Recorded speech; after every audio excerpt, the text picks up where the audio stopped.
یہ کہانی ہے ایک امیر تاجر کی۔ کہتے ہیں پرانے وقتوں کی بات ہے کہ ایک شہر میں بہت بڑے تاجر رہتے تھے۔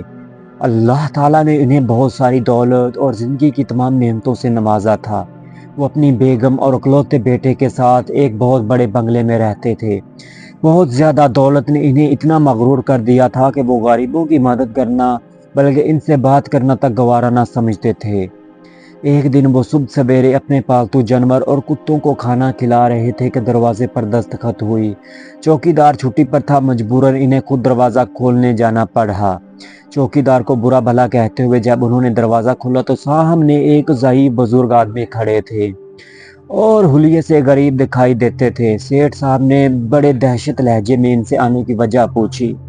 بزرگ نے کہا، اے اللہ کے بندے، اللہ کے نام پہ کچھ مدد کر دو، میں بہت غریب آدمی ہوں، کئی دنوں سے کچھ نہیں کھایا، کچھ روٹی کا نوالا دے دو، اللہ آپ کے رزق میں بہت زیادہ اضافہ کرے گا۔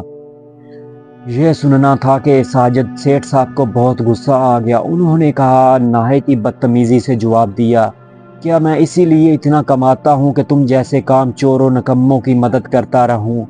ہڑتال والے دن بھی تمہیں چین نہیں آتا، بھیک مانگتے ہوئے شرم نہیں آ رہی تمہیں؟ دفع ہو جاؤ یہاں سے، میں تمہیں کچھ نہیں دینے والا، یہاں سے چلے جاؤ۔ بزرگ نے یہ سن کر کہا، غرور کا سب کبھی اٹھا نہیں رہتا، اللہ تعالیٰ تمہیں ضرور پوچھے گا اور تم رزق کے ایک ایک نوالے کو ترسو گے۔ انہوں نے فقیر کی بات کو سنی انسنی کر دیا اور ابھی واپس پلٹے ہی تھے کہ ملازمہ کی خوفناک آواز اندر سے سنائی دی۔ سیٹھ صاحب نے جیسے ہی وہ آواز سنی وہ بھاگے، باورچی خانے میں پہنچے۔ داخل ہوتے ہوئے انہوں نے دیکھا کہ ملازمہ زمین پر گری ہوئی ہے اور وہ بہت زیادہ زخمی ہو چکی تھی، جو چائے کی پتیلی ہے اس کے اوپر گری ہوئی تھی۔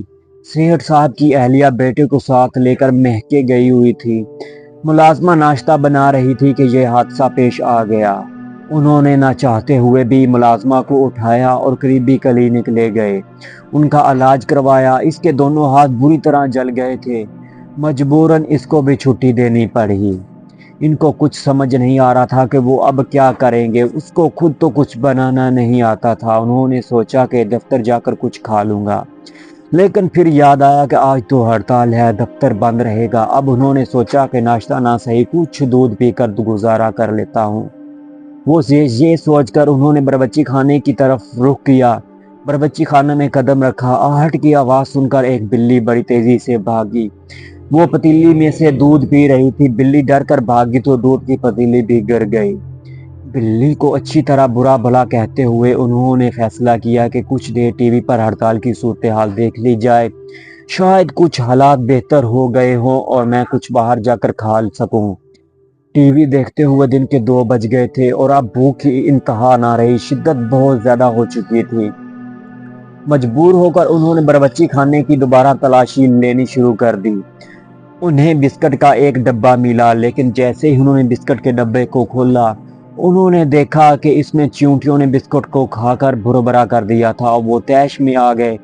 انہیں کچھ نہیں کر سکتے تھے، بہت زیادہ غصے میں تھے۔ ہڑتال کی وجہ سے ہوٹل بھی بند تھے۔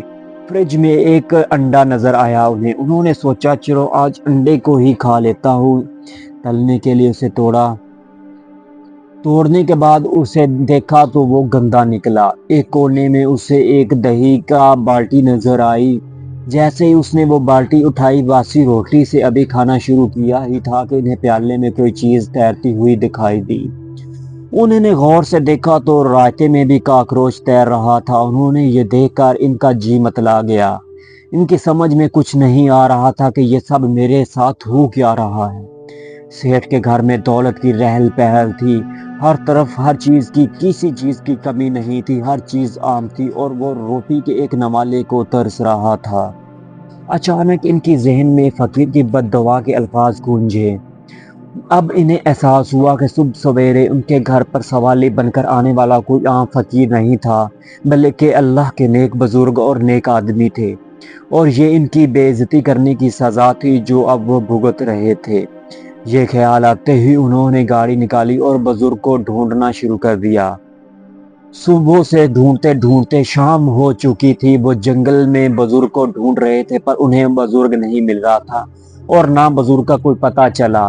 چلتے چلتے انہیں ایک پرانی جھونپڑی نظر آئی جس میں ہلکی ہلکی روشنی نظر آ رہی تھی۔